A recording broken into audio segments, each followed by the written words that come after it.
This is a whole pork shoulder. I'm going to roast it. Fat side down, only so I can season this. Then we're going to turn it over. Happen to be using, because I love this stuff. Okay. Sprinkle this.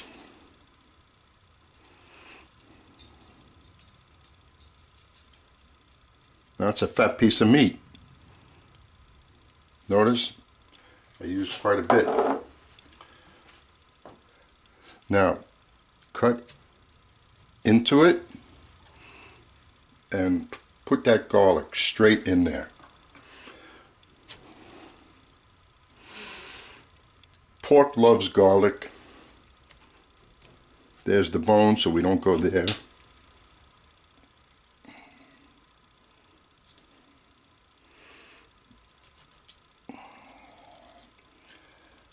So I'm going to do this, and about, let me finish this. I was going to shut off the film, but I'm going to put some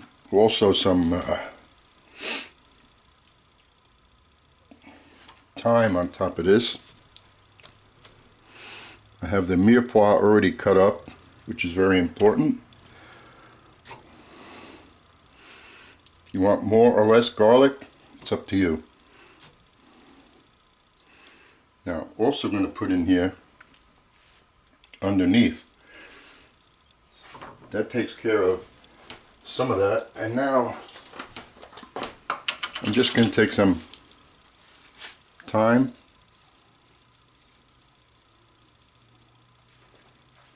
sprinkle that,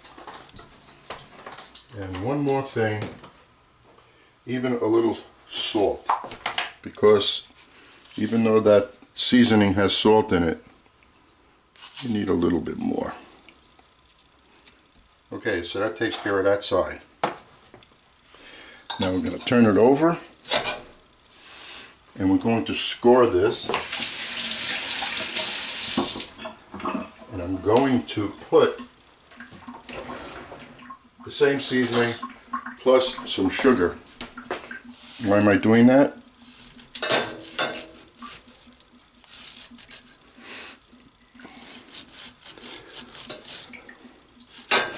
So this skin is going to be crispy. This is very difficult to do it in the pan because I can't angle the knife correctly. But so I'll do part of it and then I'll finish it off to this side.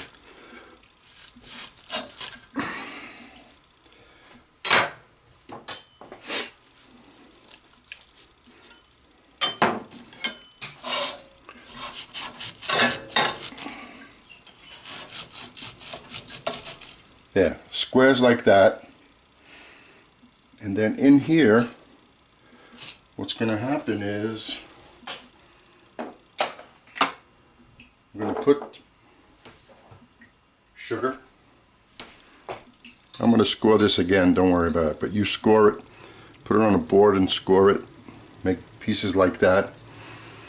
The sugar is going to make sure that this skin is going to come out crispy.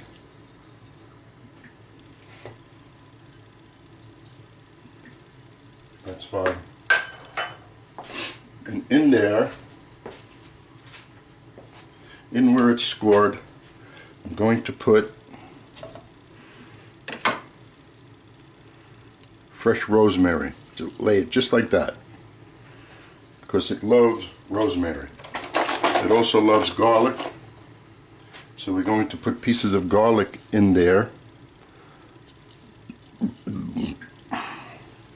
like so. And I'm going to put it like this over here, here, here, here, here, here, here.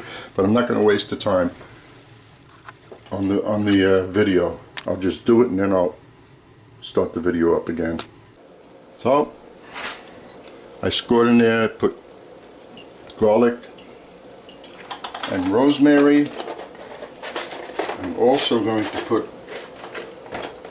some more of this Paul Prudhomme.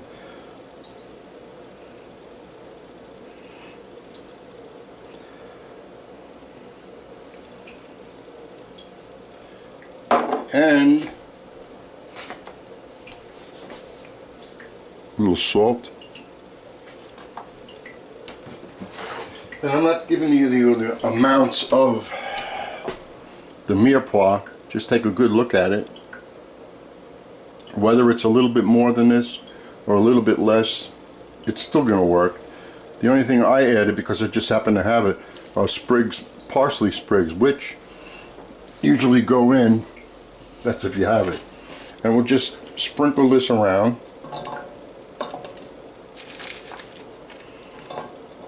And only use a pan or a pot that's just big enough to hold whatever it is you're roasting. It just seems to work out better. And if you notice, I did not peel the onion. Why not? Well, the skin is brown, and the sauce that's going to be made from the drippings is going to be that color. All it does is aid in the coloring. And this can go not too much on top because we want that to crisp up.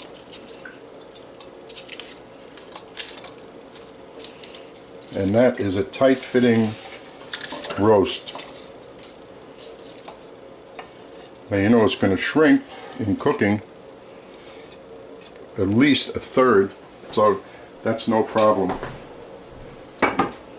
Now it's set up, and a little while later I'm going to put it into the oven, and I'm not going to use the word preheat. I'm just going to set the oven temperature at 450, and when it reaches that, I'm going to put that in the oven. And that'll stay there for about a half hour, and we'll see what it looks like, and then we'll drop the temperature. Because if you cook this too fast, it'll shrink up too much. And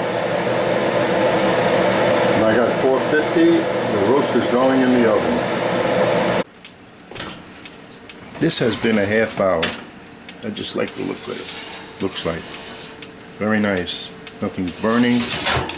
So I'll leave it in there for another 20 minutes.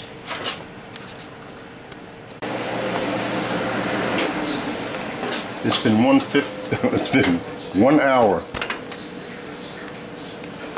at 450.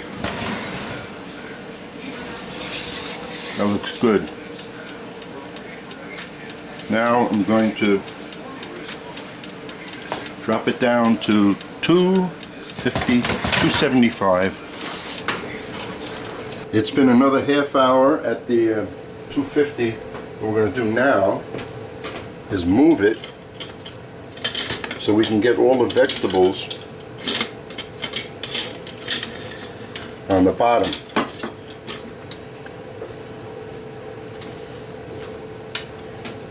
Underneath instead of sitting around the side. So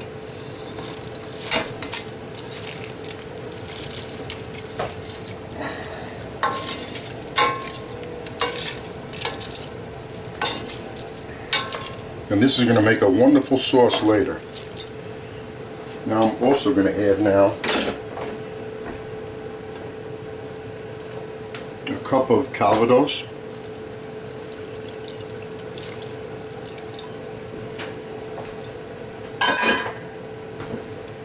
And 2 cups of water, because I don't want anything that's in that pan to get very dark or burn.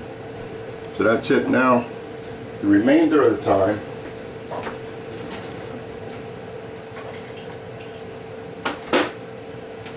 just to show you, we're going to take a quick temperature test and to show you that we have a long way to go. You can see that dial. It's really not moving much, which means we have many more hours to go. Right now It's not even reading, not even near 100 degrees. So that's why I started this at 11:30 in the morning. And hopefully it'll be done in about another 4 or 5 hours. The roasting is done. I have my 170 degrees. So I'm going to take this out. It smells so good. Put it there. This I'm going to drain. Skim off some of the grease. Make the sauce. But first I'm going to slice some of the beef. I mean the pork. Now we're going to slice it and we're going to see what it looks like. It rested for about 15-20 minutes. Take this off.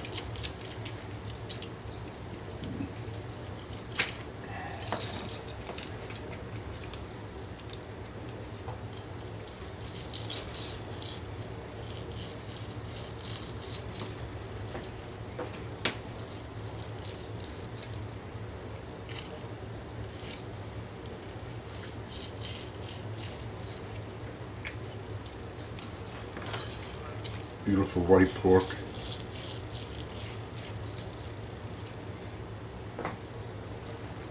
And we'll see how juicy it is.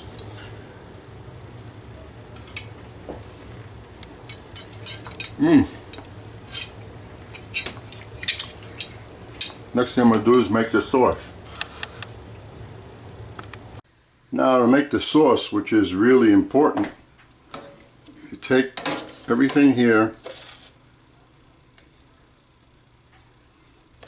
and put it into a fine mesh strainer.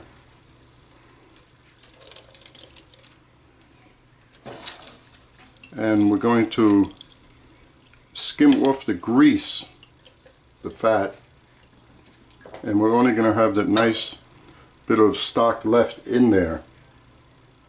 So we skim off all the grease, and I want to come up and have 3/4 of a quart of sauce. So we'll have to add water to this, but that's no problem. So just do this, strain it, discard the vegetables, and then we'll continue. As you can see, everything was strained into this quart container, and you can see where all the fat is from that point up. So now I'm gonna discard the fat, just skim it off. Now there's two ways of thickening this up. You can use some of this fat to make a roux. What'll happen is the sauce will be a little lighter in color than what it is now. Or you can use cornstarch mixed with water. That's the simplest way. And this is not a French restaurant where it really matters. So I'm going to go with the cornstarch, quick and fast.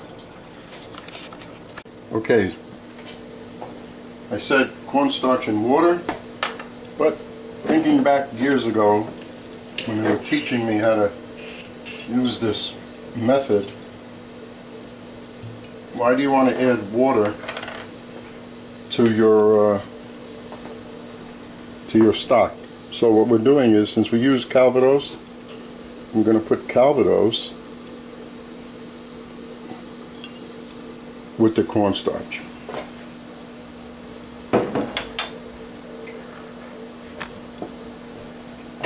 And just smooth it with your fingers. Equal amounts, 1 tablespoon of cornstarch and 1 tablespoon of calvados. This is about 3/4 of a quart, and I think this should be enough. Smooth.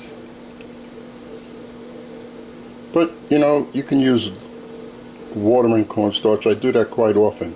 If the stock is strong, do it. The water's not going to affect it a little bit. Okay.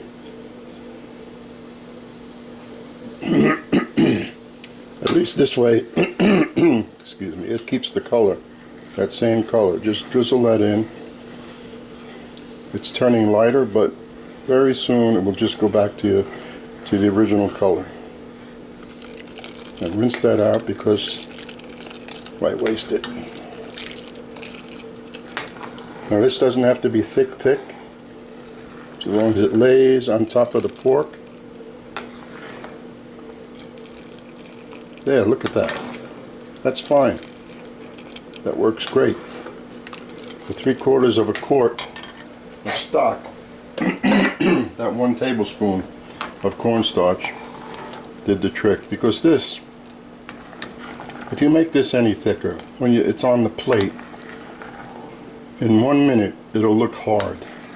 This way it'll stay just the way it looks now.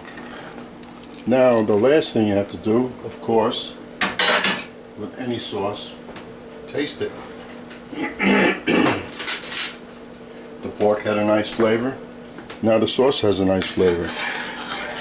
This comes to a boil, which it just did, and we're done.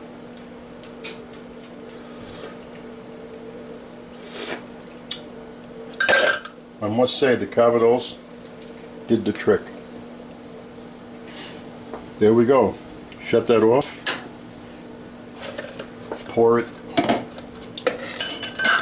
into the container and put it in the refrigerator, and then you're ready to have it with the pork. Unless the pork is warm right now and you're going to eat it now. There's your sauce. Enjoy.